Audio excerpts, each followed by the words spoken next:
Welcome to Ideas, a time of conversation about all things board games. Community is built on conversations, and games are built on ideas. Hey, my name is Brent here on Cloudy with a Chance of Meeples, and welcome to a brand new episode of Ideas, a time where we can just chat about the board gaming hobby. And every episode we bring in, whether it be a designer or an illustrator, publisher, someone in the board gaming hobby, and we just chat because I feel that community is built on conversation just like games are built on ideas. And this is a very special episode because joining me is someone from around the world. For me, being in Canada, we're going halfway around the world, and we have Phil Walker Harding joining us. How's it going, Phil? Good. Great to be here. Thanks for having me on. Well, thanks so much for taking the time out of your busy day. What does a typical day look like for you as a board game designer? Wow. Well, there kind of isn't a typical day in a lot of ways. So I've been freelance designing for quite a few years now. Started out part-time and then it's slowly grown. Mm-hmm. And now I also run a small publisher, Joey Games. Right. So I'm full-time doing board game stuff, but a kind of freelancer mixed with a small business means just your days look a bit different all the time. So right. Working from home, no, other boss telling me what to do. I've kind of got to figure out my own schedule and figure out what works. And yeah, I've never quite cracked it. Like I look at other freelancers and I feel like, oh, wow, they've got a great routine. Looks like they've got a great little personal schedule going. But I find it quite hard to like make each day feel like I'm ticking off all the boxes I need to. Right. I find routine a bit tricky sometimes to get into. So I really can't answer that question. Okay. And but that's all right. For example, this morning, I went to visit my 98-year-old grandmother. Nice. At a nursing home in the morning, because that's something you can do when you can set your own hours. You can go and visit your gran. So we did that this morning. And so now I'm doing some work on a prototype and a cell sheet here and then talking to you. So every day is very different. Yeah. That's very cool. My grandpa just turned 92 earlier this year. So that's cool that, we can still connect with that generation and learn a lot from them. We're going to talk about Joey Games in a little bit, but let's dive into your journey into board gaming. Like what got you into this hobby? Like as a child, in your teen years? What's your story? So I think like a lot of people, I grew up playing, mass market American games like Monopoly and Operation and Mousetrap and things like that. And always loved board games, like always as a kid, really enjoyed them. But that hobby didn't like really follow me into my kind of adolescent and teen years at all. I kind of got into video games, as a lot of people do in that time. And yeah, board games just, I think, to be honest, they weren't good enough. You know what I mean? Like they just didn't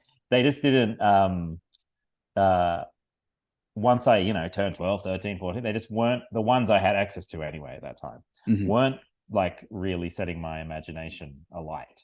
So I guess video games just seemed way cooler.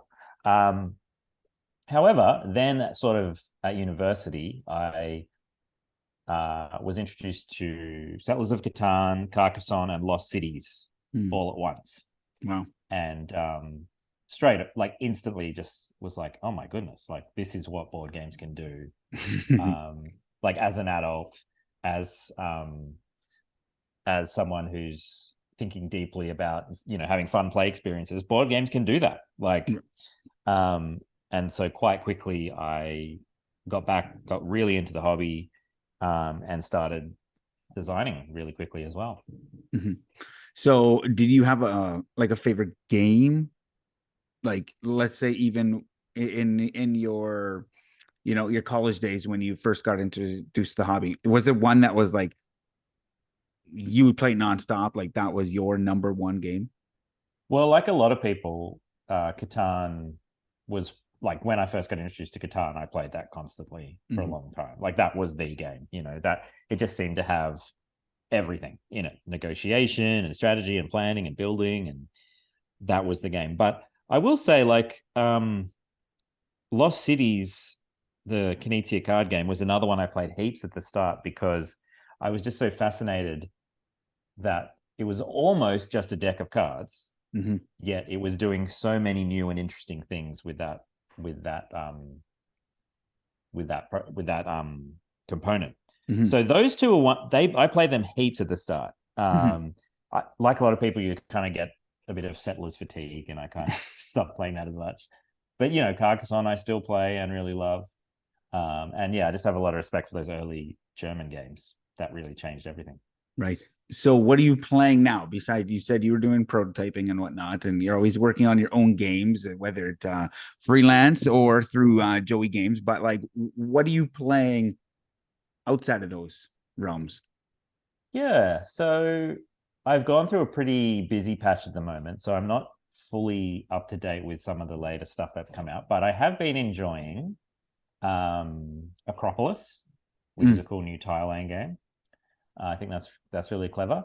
I really like Fantasy Realms and Marvel Remix. I think that's a cool little system that I've liked diving into. And because I'm designing a party game at the moment, I've been playing a bunch of social and party games as well.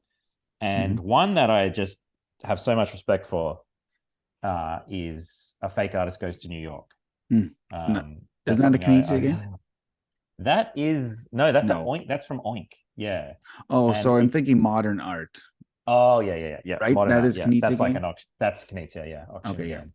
Okay. No, Fake Artist is like, it's kind of like a hidden identities game. Okay. Where somebody's a fake artist and everyone else is an artist. And the fake artist doesn't know what everyone is trying to draw. So you take it in turns drawing a line to make a picture, but one player doesn't know what it is and has to try and fake who they are.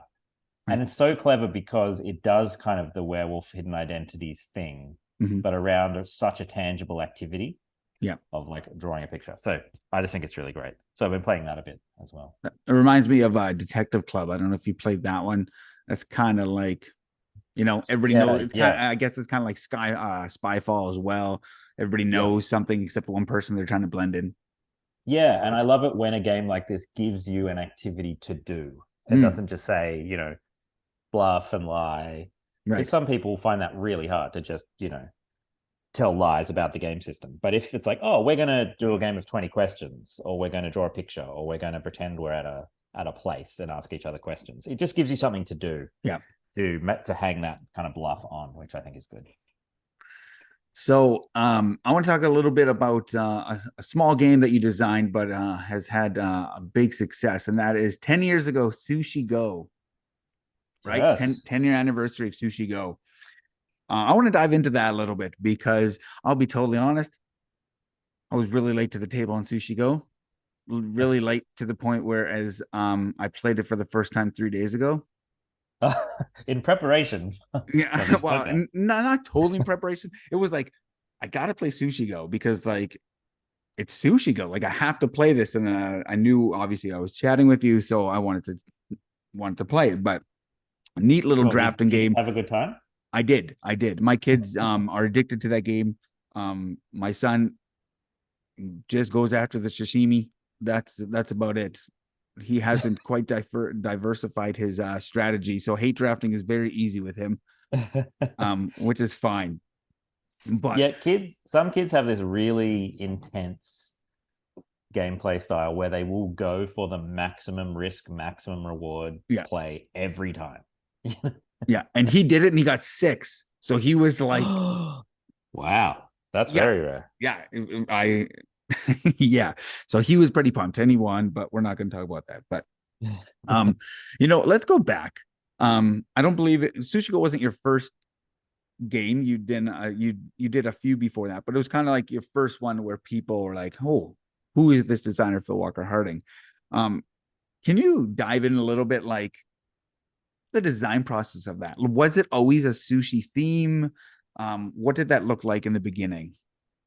Yeah, so it started out, the kind of design brief I gave myself was very specific.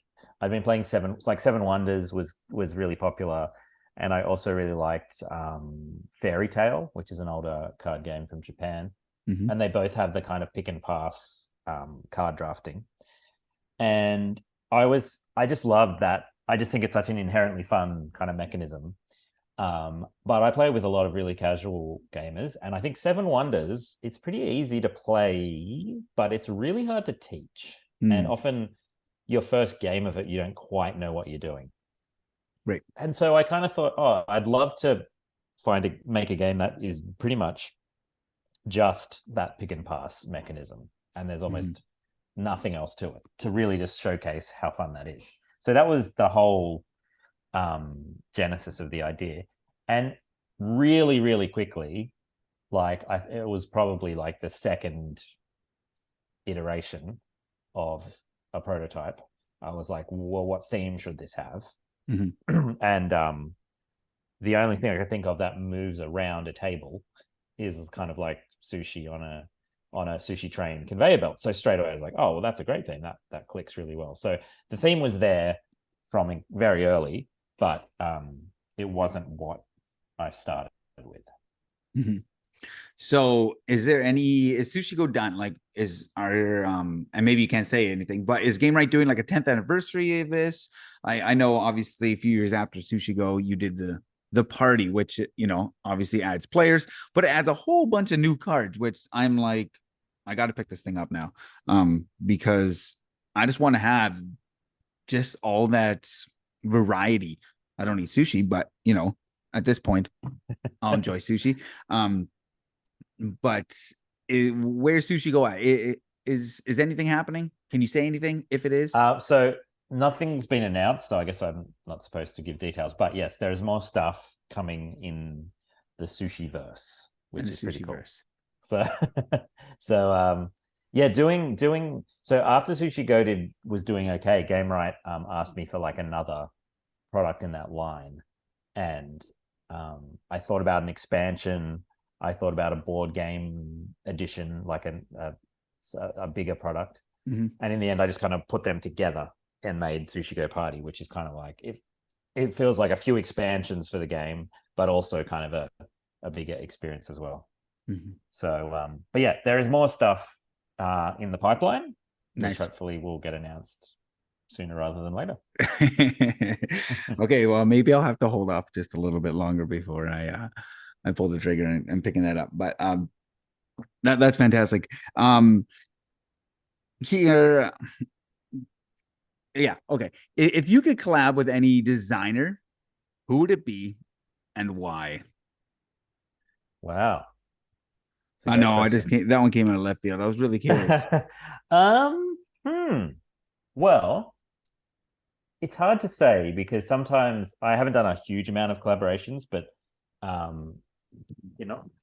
like the interesting thing about collaboration is you get the person's design brain, which is kind of why you're collaborating, but you also get their personality and who they are as a person and their style and way of working.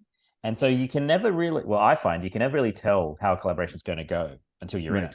Yeah. So it's kind of hard to kind of imagine what some of your favorite designers would actually be like to collaborate with. Some designers never collaborate. So it's not just who's your favorite designer. It's kind of like, yeah, who would be good to work with? Well, I have to say, like, I would, if I could go back in time anyway, I would love to like work with Sid Saxon. Because I would, or even just talk to him, because I would love to, I just feel like he's the person who decided kind of to take board game design from just being a thing a few people kind of maybe did maybe a bit once in every now and again and came up with one game. He kind of decided to make it a career and to almost professionalize it and to almost turn it into a academic pursuit and a professional pursuit. And yeah, so he is responsible, I think, for the whole industry in a lot of ways. So talking to him and working with him would obviously be incredible. Out of like modern day designers, I think someone who I'm always like so amazed with just what different stuff their brain comes up with. One would be Antoine Bowser, who's done lots of different games that all interest me for different reasons. So I imagine working with him would be pretty cool. Mm-hmm. And another one, let me think. I mean, obviously, Reiner Knizia remains, a bow tie wearing enigma to me. I don't know how he creates so much stuff. Maybe with him, I would just like to be in a fly on the wall. You know what I mean? Yeah. And just how he does what he does. Mm-hmm. But yeah, collabing with him in the 90s or Sid Saxon in the 60s or 70s would be pretty amazing. Very cool. Very cool. So talk to us, Sushi Go. I want to do a couple one-offs just to find out more information on just a few games. And then we're going to move into kind of how you started as an indie publisher, and now you're kind of back as an indie publisher. But is there anything more coming up for Gizmos, or is that is that design finished? I love Gizmos. I adore Gizmos. Oh, thank you. Well, so Gizmos is interesting. It sort of kind of finished its print run and its kind of life a little bit. And I thought, oh, that might be it for Gizmos. But then it got put on Board Game Arena. Yep. Quite recently. And it seems to be quite popular there. So I think a lot of people have rediscovered it. Yep. And I can tell this because I'm suddenly getting emails about Gizmos again and people wanting to ask me about Gizmos and stuff. So I can't tell you exactly, but very recently that I think that momentum has meant there's a bit of new interest in something in that space. So I'm really sorry. I feel so sad, but I can't tell you. But you know it. This is like piquing my interest. There is something on the boil there. Man, that's awesome. My wife not going to be as happy. She doesn't like it as much, but I absolutely adore the game. I love it. Oh, that's great. One I just actually recently got, Summer Camp. Yes. Such a fun deck builder, man. I got a question. I need a pro tip on how to win. Do you have any suggestions, any strategy guides? Okay, and I'll tell you this. I played with my wife a couple days ago. I lost 52-20. Okay. Yeah. That's not that good. No, that's not, no, that's not that good at all. Okay. So then I was like, because I was trying some things, and I'll tell you what I tried right away. And then I was like, I'm going to change it a little bit. And so I lost 35. I got 35 that time. She got 52. So clearly I have something to learn. Yeah. Do you have any pro tips here? Do I have to make it to the end? It is subtly different from, like, if you play a lot of Dominion or other deck building games. Yeah, it is a little bit different because you can't. Go ahead. You can't trash, right? Yeah, exactly. So for a lot of people who play Dominion a lot, they come to summer camps and like, oh, I can't trash, and so I sort of feel like I have less control, and there aren't cards which get rid of cards in other ways or combine them or whatever. Yep. So you kind of feel like, oh, I don't have as much control over the makeup of my deck. And that was a really conscious design decision because, like, obviously trashing is essential in Dominion, but I think it's actually, it makes that game way, I think, harder to do well in for new people because you're not only thinking about buying new stuff, you're also thinking about your deck as a whole and its makeup and the variance of cards in it because you can adjust the size of your deck. So I kind of wanted to try getting rid of that as a vector to think about. So all you're doing is adding new cards. Yeah. And so I guess my biggest strategy tip is one of the cards that's always available is called Scavenger Hunt. Yep. And that allows you to kind of cycle through your deck. And that's kind of my replacement for trashing in the sense that it's not about getting rid of the bad cards. It's about using Scavenger Hunt and other cards to really quickly cycle through the junk. Yeah. So I guess I would say the cards that are always available to buy are actually pretty good in summer camp. So don't ignore them and just use them to hone your deck as you want, rather than some of the other things other deck builders do. It's 30 points is a lot to lose by. So thank you. I appreciate it. That's all right. That's all right. I love it. Yeah, I just picked it up. And is there any more decks coming out for that one? We've talked about it. We definitely talked about it. I'm not sure.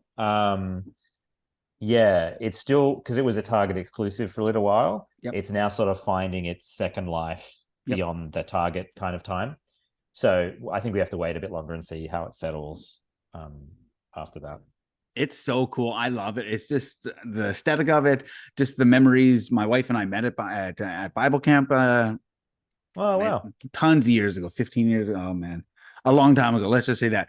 And so, we have a lot of fond memories of working at Bible camp together. So a lot of the things that are in there, it's like, yeah, we did that. Yeah, yeah. Some of these skills and things like that. So I love it. And then we got two young kids, and they're starting to play it. So I love it. And if That's there's cool. anything more ever to come up, that'd be fantastic. Well, But I'd love to have more decks, totally, if we can. yeah, and it's designed to have more, right? Yeah, it was definitely in my mind, Yeah. At the start, it would be awesome if we could do an expansion. It would just Very make so cool. much sense. Yeah. So I could just talk about all your games and all the expansions and things that I want to. I just recently got Museum Suspects, and I like that Oh, one. yeah. I like that one. It's tight, those 6 turns of trying to figure out, who Yeah. it is, and then are you going to throw that 6 down to bluff? And I don't know. I love it. A lot of fun. Yeah. Yeah. Yeah. So let's move into Joey Games. As mentioned, you started kind of indie publisher, then you went to, publishing, and you said you're still freelance, but now you're back to an indie publisher or a business owner. Joey Games, obviously being from Australia, this is dripping with Australian theme. Mm-hmm. Share a little bit more about your latest endeavor in that regard. Yeah. So, as you said, I started out self-publishing when I was brand new to design, and I just did really small print runs of things. And in the end, kind of decided to switch to just design because of all the kind of running a little business is tough, and you end up doing a lot of things that aren't that creative just to keep things going. Mm-hmm. But sort of many years later, I kind of look back on that time, and the thing I miss the most is taking a game from like the very beginning all the way through development, artwork, product design, like doing everything for the game. I always used to find really satisfying. And I kind of miss that, Now I send my designs off to publishers and they make a lot of those final decisions. And normally they do that really, really well. But I just kind of miss having that sort of input the whole way through. So during we had a really big lockdown in 2020 here in Sydney. Right. And my wife and I had been thinking for a long time about doing something together in the board game space. And for a while, we thought that would be like a venue, like a board game cafe or bar. Mm-hmm. But we got the idea during lockdown that if we started our own publisher, we could do something really specific and unique to us with that company. And so we talked about it, and we sort of realized that something we'd really love to see is games for kids and adults that had Australian themes, that did that in a non kind of tacky way. So like a lot of Australian themed stuff here, we have a little bit of a cultural cringe thing going on. And so a lot of the time when Australian stuff, whether it's a game or whatever, we're often, leaning into stereotypes that are really tired, or we're just, we don't know quite what to do with our own cultural identity, I think. And so we thought, like Australia's an amazing place to celebrate, especially in terms of our people, our plants and our animals. And we thought, wouldn't it be great to do a line of games that just really tries to kind of put positive cultural stuff out there in that space, and also is designed for kids and adults to play together. So intergenerational play is something we feel really strongly about as a really great force for good in communities. So yeah, that kind of all came together as the reason to do something fresh. So, but it was also born out of kind of, just being in the pandemic and thinking, what are we doing with our lives that's really valuable and leaving a mark and bringing, something really meaningful into the world through our creativity. So that's where it kind of came from. And then we spent the next kind of 18 months setting up the business, designing the first games, doing the product design and all of that stuff. So it was a long road. But yeah, we're really happy with how it started. I know I've seen I'm not even going to try to say the names of them. Um one Shops, about a busy beak and a beaks. party one and a Yeah, pass the party food and yep, scribbly gum are the three. scribbly Yeah. gum. That's what um so I love the crisp, clean like aesthetic of it. Again, I haven't played any of them, but just looking at the boxes, things like that. I'm a sucker for diving into how branding's done and marketing and just like less is more so often. And Yeah. I like what you guys have done with that whole marketing of kind of less is more, intentionally not or not. I don't know, but Oh, definitely. Like we wanted to be like design like first in a way. Like we wanted to really think through product design and graphic design and logo design and all that stuff because a lot of kids stuff is often, a licensed property and it's just designed for like a maximum sensory impact. right. And it hasn't always been this way. Like if you look back at kids packaging and toys from the 50s or 60s or even 70s, there's like really interesting design work that was done that was really artful and considered. And we kind of wanted to maybe have a crack at just doing something a bit more design first. Hmm. And another reason was we were thinking about the shops we would like to be in, Yep. our games, and we didn't just want to be in the big board game shops. We wanted to be in like cool little local toy shops and gift shops and Mm-hmm. maybe museum shops and little local galleries and places like that have gift shops was like a big part of what we were thinking. So Mm-hmm. we wanted the boxes to just really feel like they would be an attractive kind of box in those settings Right. and not just design. Most board games just designed to be really punchy and pop out on a board game shelf, which obviously makes sense. Yeah. But yeah, were trying something a bit different. So I'm glad that's kind of come through for you. Yeah.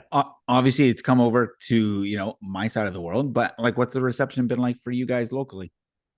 Yeah. So at the moment, we're mostly just focused on here. So we do have some stock over in the States and we're slowly figuring out the best way to get it out over there. But no, we've been to some trade shows here and starting to build up relationships with retailers. And it's been really good that those exact shops we were hoping for have sort of ended up having an interest, which is really great. So we're in a lot of really small towns around Australia, which is great, in small stores. And we're still building, but so far the response has been positive so far. That's fantastic. So, are you going to get the IP rights to like a Bluey game? I love Bluey. I will say that. I watch can't with my see that. kids. I can't see that in our near future. However, not many people know this, but I actually did some design consulting with Bluey on one of their board games. Really? So yeah. So I'm not sure if it's out in the States or not, but there's a game, the Bluey Scavenger Hunt board game. They contacted me to kind of do a little bit of development on it. So it's not like only my work or anything, but it was pretty cool getting to work with them and talking to, the higher ups at Bluey. They're just as cool as you think they would be. And they actually do care about meaningful play for kids and stuff. So it was really nice to meet them. But yeah, so I've kind of done a Bluey game. That's fantastic. Whatever. I don't really care. I'll admit it. That I watched that with my kids. I don't know if you have kids or not. But I watched it with my kids and I'm like, this is like real life. Yeah. Like yeah, it's huge. Yeah. It's a phenomenon, isn't it? The way it's caught on. I mean, a lot of us are quite surprised it's caught on in other countries. Okay. Yep. Just because like to us it feels quite uniquely, like it's very unashamedly, here's what a little Australian family kind of feels like. Right. It doesn't try and hide that at all. Mm-hmm. It's very culturally specific.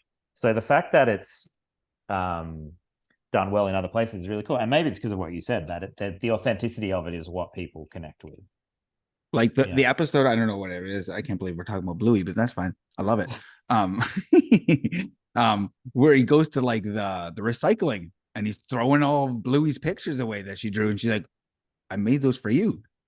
And again, I'm a dad. I've done that. I'm throwing this away. And my daughter's like, Dad, I made that for you. And I'm like, how do I backpedal out of this one? Right. So it's just, it's just so relatable. And so, it's that rare show where the parents are as well considered as characters as the kids. You know what I mean? Yeah. Like if you're an adult and you watch it, you relate to the adults. And if you're a kid and you watch it, you relate to the kids. So. Yeah. Right on. Well, as we wrap up, I just wanted to say thanks so much for taking the time.